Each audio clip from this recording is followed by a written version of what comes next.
اور وہ اس وقت بالکل قابل اعتماد نہیں سمجھتے دوسرے فریق کو، اس لیے وہ یہ لیوریج برقرار رکھنا چاہتے ہیں۔ یہی معاملہ جوہری افسودگی کا ہے۔ آج مارکو روبیو صاحب کا بیان سامنے آیا ہے کہ وہ بھی اس کا انہوں نے ادراک کیا ہے کہ یہ جو جوہری افسودگی کے معاملے پہ بات چیت ہے یہ کئی مہینوں پر محیط ہو سکتی ہے۔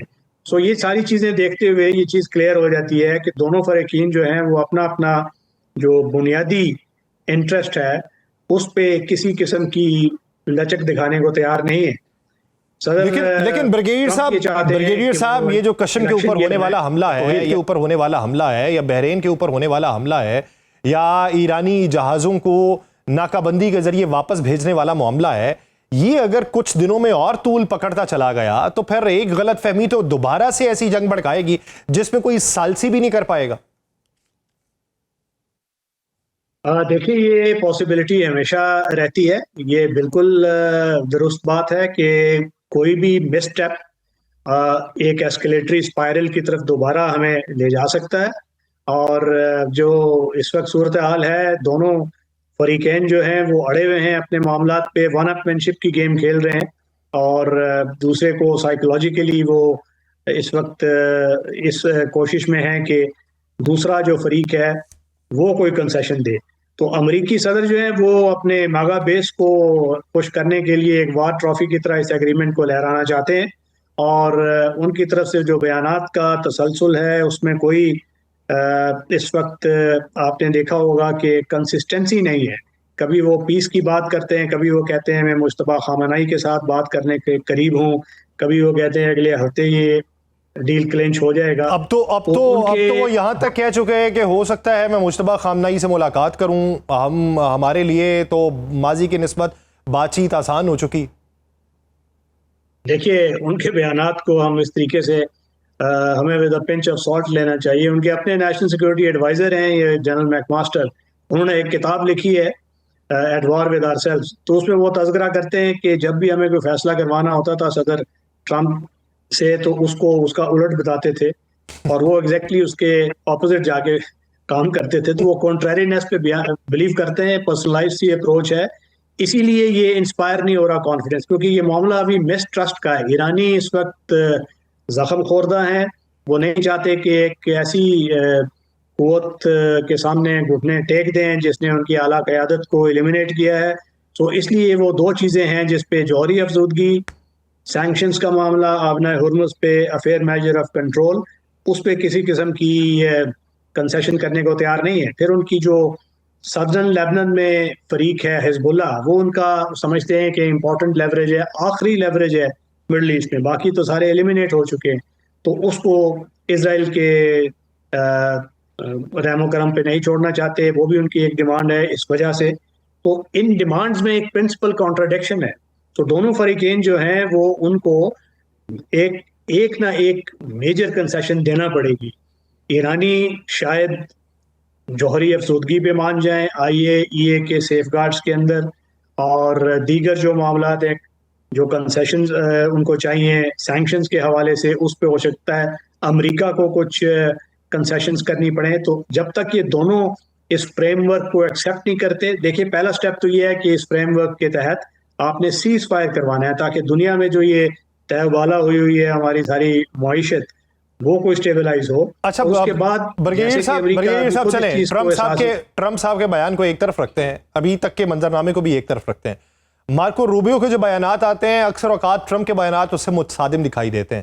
مارکو روبیو نے یہ کہا کہ ایران اب متحرک ہو رہا ہے اور وہ فیصلہ کرنے کے قریب ہے۔ اب اس سے ہمیں اشارہ کیا ملتا ہے؟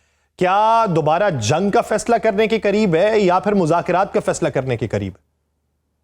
دیکھیے فی الحال تو وہ مذاکرات کا فیصلہ کر رہے ہیں، ان کے پاس ایک فریم ورک ہے، اس کا وہ بغور مطالعہ کر رہے ہیں، اس پہ انہوں نے کوئی فیصلہ صادر کرنا ہے۔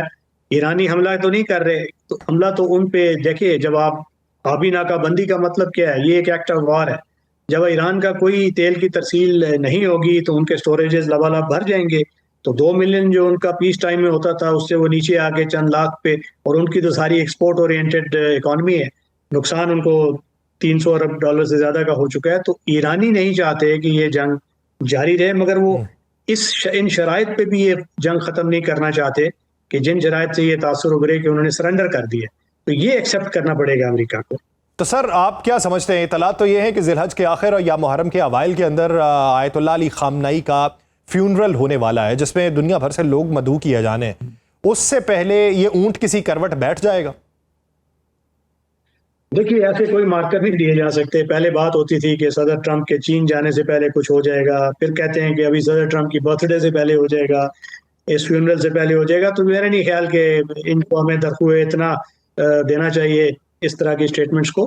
یہ معاملات سیریس ہیں، پرنسپل کانٹرڈکشنز ہیں، اور اس پہ کوئی دیر پا فیصلہ ہونے کا مطلب یہ ہے کہ دونوں فریقین کو فنڈامنٹل کنسیشنز کرنی پڑیں گی. جو اس وقت لگ رہا ہے کہ دونوں نے اپنا جو ہارڈ اینڈ پوزیشن ہے اس کو برقرار رکھا ہوا ہے. یہ بھی یہ لوگ چاہتے ہیں کہ کوئی پیس کی طرف جائیں، کیونکہ دونوں اس وقت وار ویرینس کا شکار ہیں. یعنی دونوں اطراف سے منظرنامہ یہ ہے کہ کوئی بھی اپنی ہار تسلیم نہیں کرنا چاہتا، اور جیت جو ہے اس کا صحرا کسی کو نہیں مل رہا. لیکن حالات اس کروٹ میں دکھائی دیتے ہیں کہ جہاں پہ مذاکرات کے امکانات کہیں نہ کہیں پہ روشن ضرور ہے. بہت شکریہ بریگیڈیئر ریٹائرڈ راشد ولی صاحب اس حوالے کے لیے. ناظرین، لبنان کا محاذ کس حد تک سرگرم ہے، اور لبنان کے محاذ کے اوپر ہونے والی جو ایک سفرہ کی ملاقات ہے جو اسرائیل اور لبنانی سفرہ کے مابین واشنگٹن کے اندر ہوئی ہے، اس کے اوپر بات کی جائے گی. ایک شارٹ بریک کے بعد کہیں نہیں جائے گا. Welcome back. ناظرین، امریکی صدر ڈونلڈ ٹرمپ کے اسرائیلی وزیر اعظم بنجامن نیتن یاہو پر اظہار برہمی کی خبروں کے درمیان خطے میں اسرائیلی جا رہی ہے تب بھی جاری ہے. لیکن اس دوران ایک مثبت پیش رفت یہ ہوئی کہ اسرائیل اور لبنان کے سفراء کے درمیان ایک بار پھر براہ راست مذاکرات کے نئے دور کا آغاز ہو چکا ہے. مذاکرات کے اس چوتھے دور کی کوئی تفصیل میڈیا میں جاری نہیں کی گئی، لیکن امریکی صدر ڈونلڈ ٹرمپ کا دعویٰ ہے کہ دونوں جانب سے کشیدگی کم کرنے کی یقین دہانی کروائی گئی ہے. اس وقت دونوں ممالک کے سرحدی علاقوں میں کشیدگی برقرار ہے، جس میں جلد کسی واضح کمی کے آثار دکھائی نہیں دے رہے. لبنان اور اسرائیل کے درمیان سفارتی تعلقات نہ ہونے کی وجہ سے یہ مذاکرات براہ راست ریاستی سطح کی بجائے غیر معمولی سفارتی بندوبست کے تحت ہو رہے ہیں. امریکی محکمہ خارجہ کی نگرانی میں ہونے والے یہ مذاکرات 2 روز تک جاری رہیں گے، لیکن ان کی کامیابی کا انحصار صرف میز پر موجود فریقین پر نہیں بلکہ خطے کی صورتحال پر بھی ہے. ان مذاکرات کی کامیابی اس لیے بھی اہم ہے کیونکہ ایران کی جانب سے لبنان جنگ بندی امریکہ کے ساتھ مذاکراتی عمل آگے بڑھانے کے لیے اس کی بنیادی شرط ہے. لیکن اسرائیل اپنی ہٹ دھرمی پر قائم ہے اور یہ واضح کر چکا کہ حزب اللہ نے اگر شمالی اسرائیل پر حملے جاری رکھے تو جواب میں بیروت کے نواحی علاقوں میں اس کے ٹھکانوں کو نشانہ بنایا جاتا رہے گا. اس دوران اسرائیلی فوج نے جنوبی لبنان کے تاریخی قلعہ بے فورٹ پر بھی قبضہ کر لیا ہے، جسے اسرائیلی وزیر اعظم حزب اللہ کے خلاف جاری مہم میں ایک ڈرامائی کامیابی کے طور پہ پیش کر رہے ہیں. حالیہ کشیدگی کے باعث لبنان میں انسانی بحران بھی جنم لے چکا ہے. مختلف اندازوں کے مطابق تقریباً 12 لاکھ لبنانی شہری اپنے گھروں سے بے گھر ہو چکے، جس سے اس جنگ کی انسانی قیمت واضح ہوتی ہے. دونوں ممالک کے درمیان اپریل میں امریکہ کی ثالثی میں ایک جنگ بندی معاہدہ بھی طے پایا تھا، جس میں بعد میں 15 مئی تک توسیع کر دی گئی تھی، لیکن یہ معاہدہ بھی زمینی سطح پر مکمل استحکام پیدا نہیں کر سکا. جنوبی لبنان کے کئی علاقے اب بھی اسرائیلی فوج کے کنٹرول میں ہیں، جس کے باعث دونوں فریقین میں عدم اعتماد میں غیر معمولی طور پہ اضافہ دیکھنے میں آ رہا ہے. ادھر غزہ کے لیے امریکی صدر ٹرمپ کے اعلان کردہ امن اور تعمیر نو کے منصوبے کو بھی شدید مشکلات کا سامنا ہے. اس منصوبے کے تحت قائم کیے گئے بورڈ آف پیس کو متوقع مالی معاونت حاصل نہیں ہو سکی، اور اسی دوران اسرائیل کی جانب سے فلسطین پر زمینی کنٹرول میں توسیع کی اطلاعات بھی سامنے آئیں، جس نے اس پورے امن منصوبے کے مستقبل پر سوالیہ نشان لگا دیا، جس پر پاکستان سمیت 8 عرب اور اسلامی ممالک کے وزرائے خارجہ نے مشترکہ بیان میں اسرائیلی اقدامات کی شدید مذمت کی اور کہا کہ اسرائیل مقبوضہ بیت المقدس کے آبادیاتی اور قانونی حیثیت تبدیل کرنے کی کوشش کر رہا ہے، جس سے پورے خطے میں کشیدگی میں اضافہ ہو رہا ہے. یوں خطہ اس وقت ایک ایسی صورتحال کا سامنا کر رہا ہے جہاں ایک جانب سفارتکاری تو جاری ہے، لیکن جنگ کا خطرہ بھی برقرار ہے، اور مشرق وسطیٰ کے مختلف محاذوں پر کشیدہ صورتحال یہ ظاہر کرتی ہے کہ اسرائیلی ہٹ دھرمی برقرار رہی تو تمام تر امن کوششوں کے باوجود یہ بحران جلد کے زیادہ امکانات نہیں ہے. اسی منظرنامے میں بات کریں گے. ہمیں جوائن کیا ہے ایکس ایمبیسڈر عمران علی صاحب نے. عمران صاحب، بہت شکریہ آپ کے وقت کا. عمران علی صاحب، اس وقت اگر لبنان کا محاذ دیکھا جائے اور ایک طرف یہ دیکھا جائے کہ سفراء جو ہیں وہ بیٹھ کے مذاکرات کر رہے ہیں اور اس میں حزب اللہ کی نمائندگی شامل نہیں ہے، تو یہ مذاکرات کس حد تک پائیدار ہونے کے امکانات ہیں؟ یہ مذاکرات ہیں ہی نہیں، یہ تو ایک شام ہے. ایک طرف ایک جنگ جاری ہے اور شدید مظالم ہو رہے ہیں اسرائیل کی طرف سے، تو یہ سفراء کا ملنا بے معنی ہے. اٹ از ریڈیکولس اینڈ اس کا کوئی فائدہ نہیں ہے. تو عمران صاحب، آپ کیا سمجھتے ہیں کہ لبنان تک محاذ آرائی کو پھیلائے رکھنا اور ڈونلڈ ٹرمپ کا یہ کہنا کہ بیروت میں ہونے والے چند گھنٹے پہلے میری کوششوں سے روکا گیا ہے، تو اگر یہ ممکنات میں سے نہیں ہوتا اور اسرائیل کی ایکسپینشن یوں ہی جاری رہتی ہے تو پھر اس کے نتائج کیا دیکھتے ہیں؟ بہت برے نتائج ہیں جی. اس سے ایران اور امریکہ کے جو آپس کے امن مذاکرات ہیں وہ بری طرح افیکٹ ہو رہے ہیں, بلکہ تقریباً وہاں بھی تعطل کا شکار ہیں. جو ایک ان کا ایک پیپر سائن ہونا تھا وہ بھی سائن نہیں ہوا. اور یہ جو ایکسیوس کی خبریں ہیں جس کو ہمارا میڈیا ایکسیوس کی اوریجنز تو دیکھیں کیا ہے. ایکسیوس کا جو انسان یہ خبریں دے رہا ہے وہ اسرائیلی آرمی کا ایک نمائندہ ہے. تو وہ صرف ایک کہ جی دونوں کے درمیان بڑی ناراضگی ہوئی. اس ساری جنگ کا جب اب تک صرف وکٹر جو ہے وہ اسرائیل ہے, اور اب لبنان کے جنوب میں قبضہ ہو چکا ہے. سفرا بہت معمولی لوگ ہوتے ہیں کہ آپ ان سے امن ایکسپیکٹ کریں. اگر امن کرنا ہو تو آپ کو لبنان کی پولیٹیکل لیڈرشپ کا, امریکہ کی پولیٹیکل لیڈرشپ کا اور حزب اللہ کے نمائندے یا ایران کے کسی نمائندے کو شامل کرنا پڑے گا. تو یہ ساری چیزیں لبنان کے محاذ پہ ٹائم دیا جا رہا ہے اسرائیل کو کنسولیڈیٹ کرنے کے لیے. اور اس کے بعد پھر جب اگر یہ ان کے درمیان ایک ایم او یو سائن ہو جاتا ہے ایران اور امریکہ کے درمیان, اس کے بعد جب سبسٹینٹیو ڈسکشن شروع ہوں گی تو اس وقت جنوبی لبنان پہ کے زیادہ تر خطے پہ اسرائیل کا قبضہ ہو چکا ہوگا. آپ نے خود ابھی اپنے انٹروڈکشن میں بتایا کہ کتنے لاکھ لوگ بے گھر ہو چکے ہیں. اب جب اسرائیل کی آرمی وہاں پیمفلٹس گراتی ہے تو لوگوں کے پاس جانے کی کوئی جگہ ہی نہیں ہے, وہ نکل کے کہیں جا ہی نہیں سکتے. تو وہ انتظار کرتے ہیں کہ کب ان پہ آگے بم گریں گے. تو اس محاذ پہ یہ لبنان اور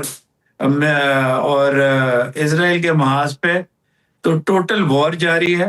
اور ادھر بھی دوسری طرف بھی آپ نے دیکھا کہ جتنا ڈیلے انہوں نے کیا ہے یہ ڈاکیومنٹ کو سائن کرنے پہ, اب روز یا ایران پہ حملہ ہوتا ہے, ایران کویت اور بحرین پہ حملہ کرتا ہے. تو دس کین گو رانگ.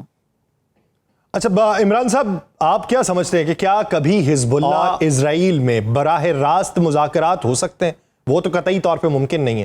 تو پھر ان مذاکرات کے لیے درمیانی راستہ کیا ہے, اور اسرائیل کو عزائم سے کون روک سکتا ہے اور کن وجوہات کی بنیاد کے اوپر؟ دیکھیے, اس ساری چیز کا جہاں سے بھی آپ اس چیز کو پکڑ لیں, اس کا ایونچوئل اگر آپ امن چاہتے ہیں تو آپ کو سب سے پہلے فلسطین کا مسئلہ حل کرنا پڑے گا. اگر فلسطین میں کوئی بہتری آتی ہے, حزب اللہ خود ہی ایک قسم کا اپنے اٹیکس ختم کر دے گا. تو جب تک آپ وہاں نہیں جائیں گے, حزب اللہ مذاکرات نہیں کرے گا اور اسرائیل بمباری کرتا رہے گا. بمباری سے کبھی 70% غزہ کے اوپر حملہ ہو چکا ہے, قبضہ ہو چکا ہے. وہاں بھی فلسطینیوں کو مارنے کا کوئی فائدہ نہیں ہوا, وہاں بھی حماس ختم نہیں ہوگی اور لبنان میں بھی حزب اللہ ختم نہیں ہوگی. تو سر غزہ پیس بورڈ بنا, اس پہ مختلف ممالک نے دستخط کیے, ایک راستہ بیچ کا نکلتا ہوا دکھائی دیا. اس کی ناکامی کی وجوہات کیا سمجھتے ہیں؟ عرب ممالک میں رفٹ آئی جس کی وجہ سے فنڈنگ نہیں آ سکی, یا پھر اس کی وجہ کچھ اور دکھائی دیتی ہے؟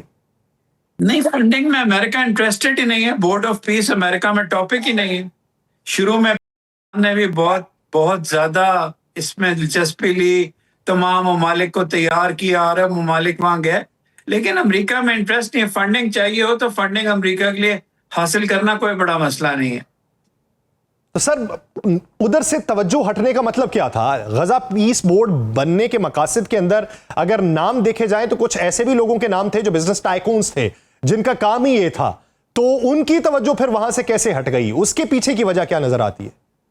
اگر امریکی پریزیڈنسی, امریکی اسٹیٹ سیریس ہو فلسطین کے اوپر اور غزہ کے اوپر, تو پھر اسرائیل کے ابھی تک حملے جاری نہ رہتے.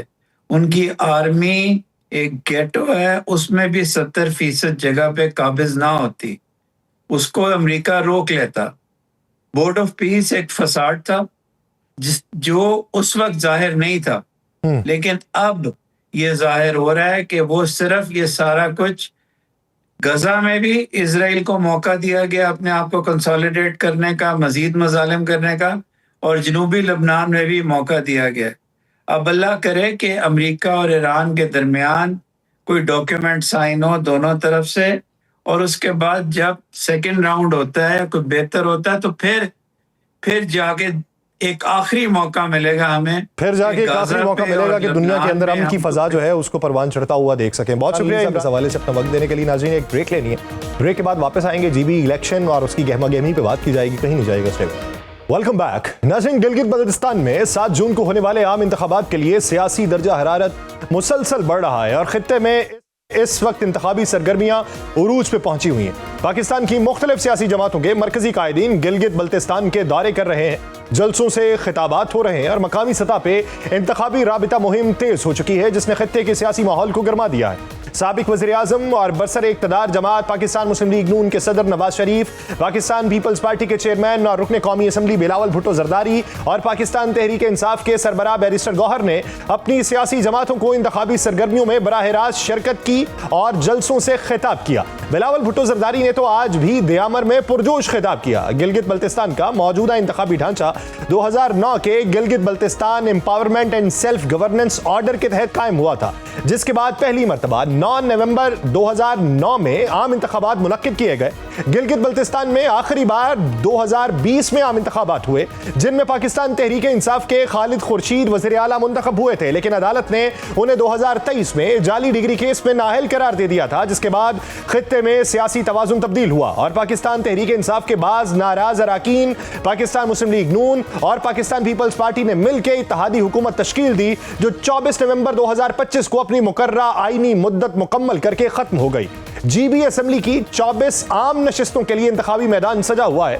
مختلف سیاسی جماعتوں کے امیدوار اپنی اپنی مہمات چلا رہے ہیں. پیپلز پارٹی نے سب سے زیادہ 23 نشستوں پہ امیدوار کھڑے کیے ہیں اور اس بار ایک اہم سیاسی تبدیلی یہ آئی کہ پاکستان تحریک انصاف کے امیدوار بڑی تعداد میں آزاد حیثیت میں انتخاب لڑ رہے ہیں، جس نے انتخابی مقابلے کو مزید پیچیدہ اور غیر متوقع بنا دیا ہے. جبکہ پاکستان تحریک انصاف نے مجلس وحدت المسلمین کے ساتھ اتحاد بھی قائم کیا جس کے تحت دونوں جماعتیں ایک دوسرے کی امیدواروں کی حمایت کریں گی.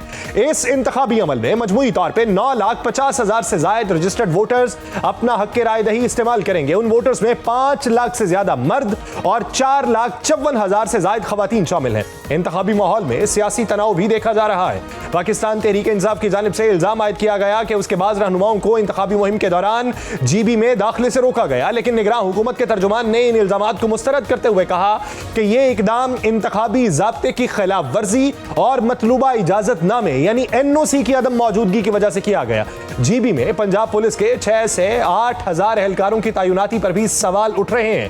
یوں اس پورے منظرنامے میں جی بی کے انتخابات صرف ایک علاقائی سیاسی سرگرمی نہیں بلکہ ملکی سطح پر بھی اہمیت اختیار کر چکے ہیں، کیونکہ ان انتخابات کے نتائج مستقبل میں پاکستان کی مجموعی سیاسی فضا اور عام انتخابات کے بیانیے پر اثر انداز ہوں گے، جس کے باعث تمام بڑی جماعتیں اسے ایک آزمائشی میدان کے طور پہ دیکھ رہی ہیں. جی بی کے عوام کا جوش و خروش غیر معمولی ہے کیونکہ وہ طویل عرصے سے آئینی اصلاحات کا مطالبہ کر رہے ہیں اور پر امید ہے کہ حالیہ انتخاب میں کامیاب ہونے والی سیاسی جماعت خطے کی آئینی حیثیت کو واضح کرنے کے علاوہ گورننس کے نظام میں باقاعدہ اصلاحات متعارف کروا کے ان کی امنگوں پر پورا اترے گی. اسی منظرنامے میں بات کرنے کے لیے ہمیں جوائن کیا ہے پاکستان پیپلز پارٹی کے رہنما سینیٹر شہادت آوان صاحب نے اور پاکستان تحریک انصاف کے رہنما شفقت عباس آوان صاحب نے. میں دونوں حضرات کا بہت مشکور ہوں. شفقت صاحب، سب سے پہلے آپ کی طرف آتا ہوں. آپ کیا سمجھتے ہیں کہ اس بار جی بی الیکشن میں جو گہما گہمی ہے ماضی کی نسبت زیادہ ہے، کم ہے، معتدل ہے یا پھر آؤٹ آف دی باکس دکھائی دیتی ہے؟ دیکھیں، وہاں پہ جو ووٹرز کا جوش و خروش ہے وہ دیدنی ہے، لیکن کاش ایسا ہوتا کہ جو جہاں ووٹ ڈالتا وہیں اس کا ووٹ نکلتا اور وہیں اس کا ووٹ مانا جاتا. جیسا کہ 8 فروری کو پاکستان میں ہوا، پورے پاکستان میں لوگوں نے پاکستان تحریک انصاف کو ووٹ دیا اور رات پاکستان تحریک انصاف ایک بھاری اکثریت سے انتخاب جیت گئی.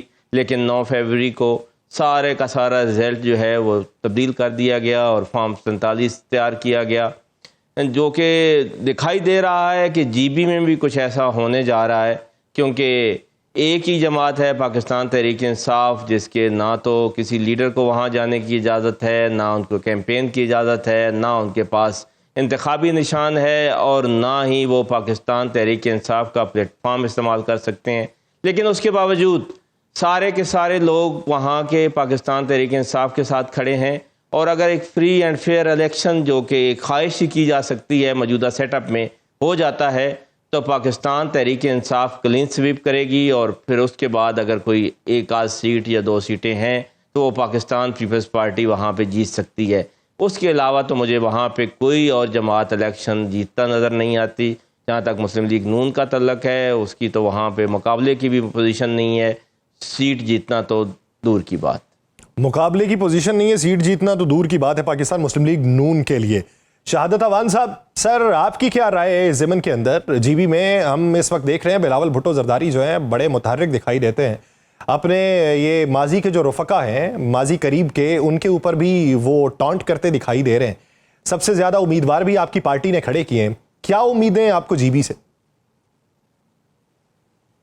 دیکھیں، بات یہ ہے کہ آپ تقریباً ساری کمپین جو ہے ماشاءاللہ جو ہے آپ کور کر رہے ہیں اور جلسے بھی ہو رہے ہیں۔ یہ بالکل شفقت عباس صاحب نے کہا کہ ان کے لوگوں کو نہیں جانے دیا گیا، لیکن میرے خیال میں چیئرمین صاحب جو ہیں بیرسٹر گوہر صاحب تو وہاں پہنچے ہوئے ہیں اور ان کے جلسے جلوس بھی ہو رہے ہیں۔ تو اصل بات یہ ہے کہ وہاں پہ اگر آپ دیکھیں، آپ کو اگر وہاں کے عوام کا جوش و خروش دیکھنا ہے تو وہ صرف اور صرف پاکستان پیپلز پارٹی جو ہے اس کے جلسے میں آپ کو نظر آئے گا، اور یہی وجہ ہے کہ باقی جتنے بھی کینڈیڈیٹس ہیں ان میں مایوسی پائی جاتی ہے، بلکہ چند تو پولیٹیکل پارٹیز ایسی ہیں کہ جنہوں نے ابھی سے جو ہے یہ کہنا شروع کر دیا ہے کہ نئی گورنمنٹ جو ہوگی وہ پاکستان پیپلز پارٹی ہوگی۔ آپ اس کو کیوں جاتے ہیں کہ اس وقت ٹاپ ٹرینڈ بھی اگر دیکھ لیں تو یہی تیر کا بنا ہوا ہے، اور تمام کے تمام لوگ جو ہیں ان کے ذہن میں یہی ہے کہ بلاول بھٹو زرداری صاحب، کیونکہ وہاں کے لوگوں کو یہ معلوم ہے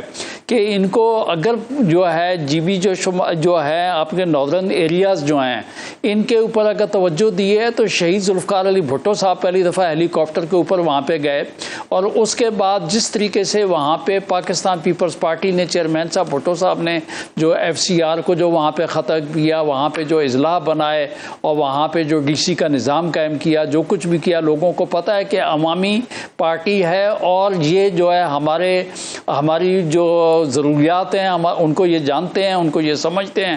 اور اس کے بعد دیکھ لیں صدر پاکستان آصف علی زرداری صاحب نے 2009 میں آپ نے اپنے بیانیے میں ہی کہہ دیا ہے کہ جو ہے ہم نے ہی یہ سسٹم بنایا، پہلی دفعہ وہاں پہ چیف منسٹر گورنر جو ہیں پاکستان پیپلز پارٹی کے مرہون منت ہے۔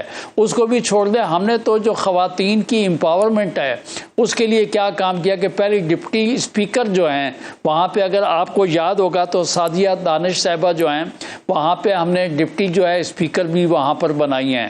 تو بھائی بات یہ ہے کہ وہاں کے اب بات یہ موجودہ جو گورنمنٹ والی بات ہے، گورنمنٹ تو گورنمنٹ ہے، وہ کہتے ہیں کہ اگلی دفعہ ہم ہر چیزوں کو امپروو کر دیں گے، اور ایک بھائی جو ہے وہ ماشاءاللہ پرائم منسٹر بھی ہیں۔ تو میں کسی کے اوپر میں وہ نہیں کرتا ہوں، لیکن میرا کہنا یہ ہے کہ ہم جو کہتے ہیں ہم کرتے ہیں۔ ہم یہ چاہتے ہیں کہ ان کو آئینی حقوق ان کو ملیں، ان کو حقوق حاکمیت جو ہے وہاں کے لوگ جو ان کو ملیں، نوجوان جو ہیں ان کو روزگار ملیں، ان کا ہوائی اور زمینی راستے جو ہیں ان کی اپروچ بہتر کی جائے تاکہ صحت جو ہے اس کو جو ہے عروج پہنچایا جا سکے۔ تو بھائی بات یہ ہے کہ لاسٹ ٹائم یہ شفقت عباس صاحب نے جو ہے انہوں نے جس طریقے سے کہا کہ پہلی دفعہ لاسٹ ٹائم جو ہے ان کی میجورٹی تھی اور اس کے بعد second largest party Pakistan Peoples Party تھی۔ اب ان کے ساتھ تو یہ کہ ان کا لیڈر تو جو ہے وہ پابند سلاسل ہے، باقی جو ہے کمپین یہ پراپر کر نہیں پا رہا ہے۔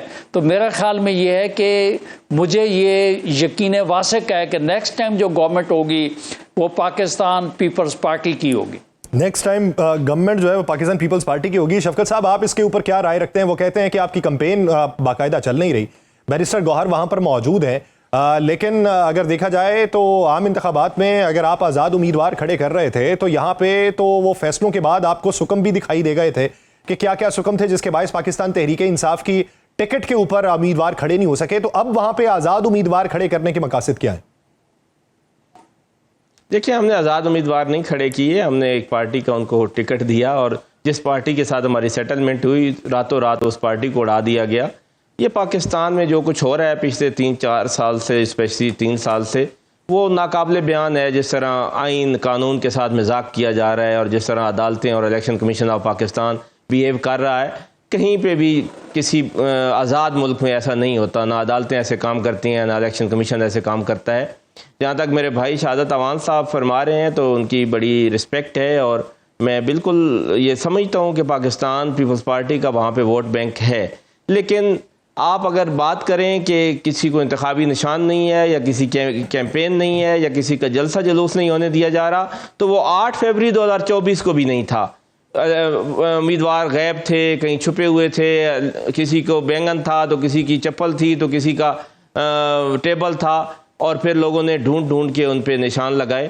جی پی میں بھی یہی ہونے جا رہا ہے. آپ دیکھیں گے کہ لوگ ڈھونڈ ڈھونڈ کے پاکستان تحریک انصاف کے حمایت یافتہ امیدواران کو ووٹ کریں گے، سپورٹ کریں گے، اور ان کو ووٹ دیں گے.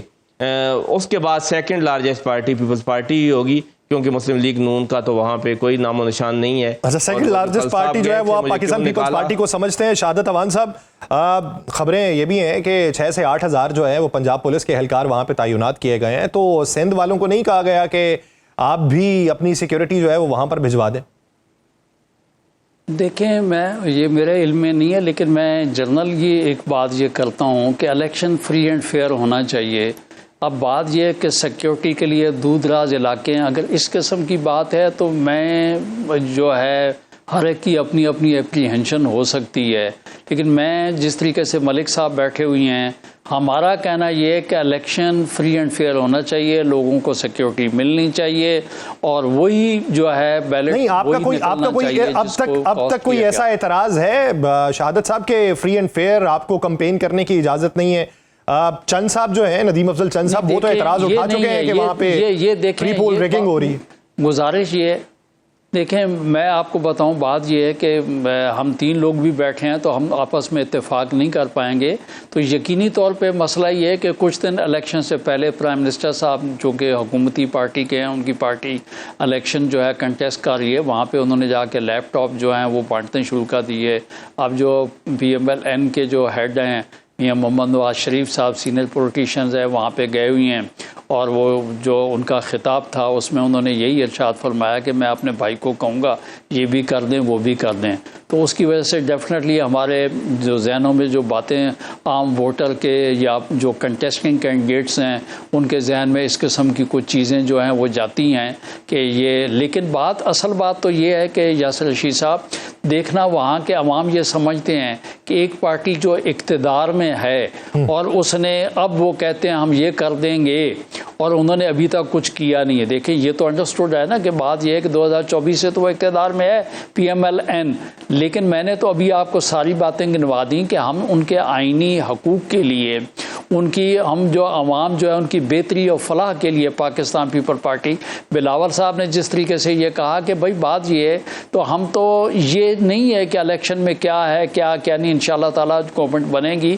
اور تو یہ تو یقین واثق ہے کہ جس طریقے سے ابھی میرے بھائی شفقت عباس اوان صاحب نے بھی یہ بات کی ہے، تو یہ تو انڈرسٹوڈ سی بات ہے کہ جو حکومتی پارٹی ہے اس کے لیے تو میں نہیں سمجھتا ہوں کہ اس کو لوگ ووٹ کاسٹ کریں گے، اس وجہ سے کیونکہ انہوں نے حکومت میں رہتے ہوئے وہاں کے عوام کے لیے کچھ انہوں نے نہیں کیا.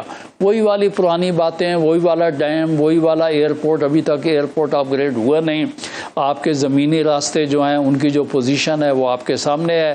تو میں اب یہ سمجھتا ہوں کہ ہم تو بھرپور، آپ نے کہا ہمیں بھرپور کمپین کر رہے ہیں. بلاول صاحب ہیں اور بی بی آصفہ بھٹو زرداری صاحبہ جو ہیں وہ بھی بالکل وہاں پہ ہیں، اور خواتین جو ہیں جوک در جوک جو ہے ہمارے جلسے جلوس جو ہیں ان میں شمولیت کر رہے ہیں. باقی ہمارے ورکر جو ہیں، ہمارے لیڈرز جو ہیں وہاں پہ ہیں، اور یہ تو 3-4 دن کی بات ہے، سامنے آپ کے آ جائے گی کہ کس کی اکثریت ہے، کس کی حکومت بنتی ہے. اچھا شفقت عباس اوان صاحب، آپ نے کہا کہ جو عام انتخابات تھے 2024 کے، اس میں لوگوں نے ڈھونڈ ڈھونڈ کے ووٹ ڈالے، لیکن اس وقت یہ نہیں ہوا تھا کہ پاکستان تحریک انصاف جو تھی وہ اس طریقے سے خاموش تھی.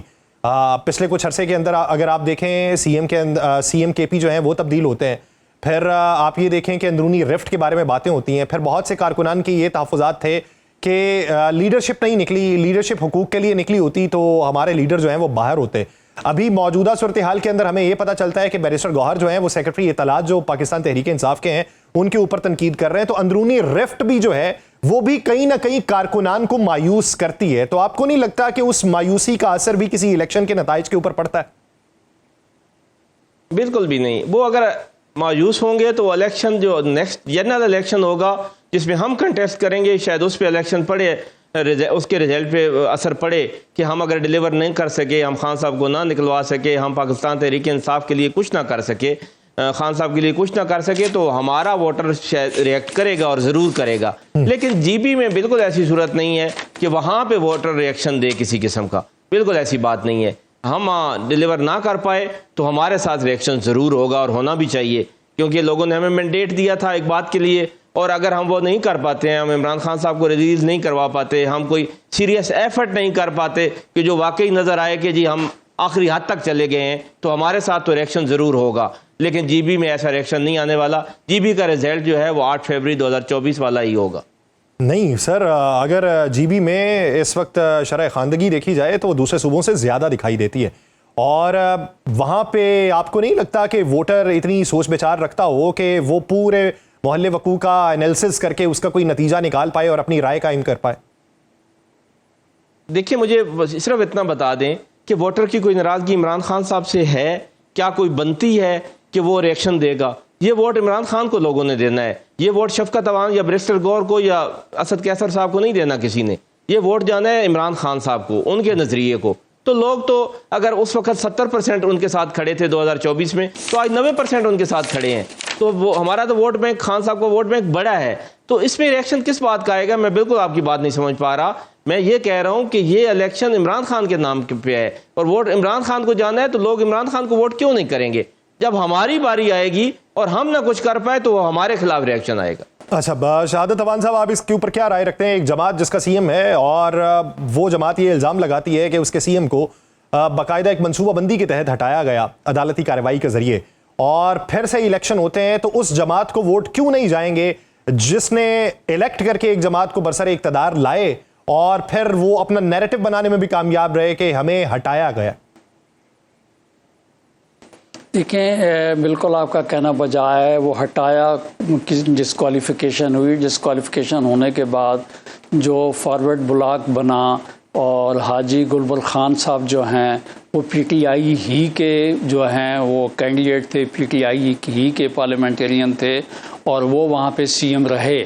تو اب بات یہ ہے کہ یہ ایک الگ بات ہے, لیکن جو حکومت وہاں پہ جو ہے تھی حاجی گلبر خان صاحب کی تھی, جو نومبر میں ابھی جو گئی ہے گورنمنٹ جو ہے, تو میرے خیال میں یہ ہے کہ وہاں کے لوگ یہ بھی دیکھیں گے کہ لاسٹ ٹائم جس پارٹی کا یہاں پہ سی ایم تھا, دونوں سی ایم جو ہیں وہ جو ہے ان کی ملک صاحب کی پارٹی میں سے تھے, تو انہوں نے کیا ڈیلیور کیا, کیا خالد خورشید صاحب کا تذکرہ کر رہے ہیں, کہا کہ وہاں کے, تو میں دونوں کا, ان کا بھی کہہ رہا ہوں اور حاجی گلبر خان صاحب کا بھی کہہ رہا ہوں, کیونکہ وہ بھی جو جیت کر آئے تھے پی ٹی آئی کے ٹکٹ پہ وہ جیت کے آئے تھے, تو وہ جو ہے مطلب دونوں جو سی ایم تھے, جو سی ایم جو کنٹینیوٹی تھی, تو وہ لوگ یہ بھی تو سوچیں گے نا جی کہ پہلے سی ایم اور دوسرے سی ایم کی کنٹینیوٹی کر لیں.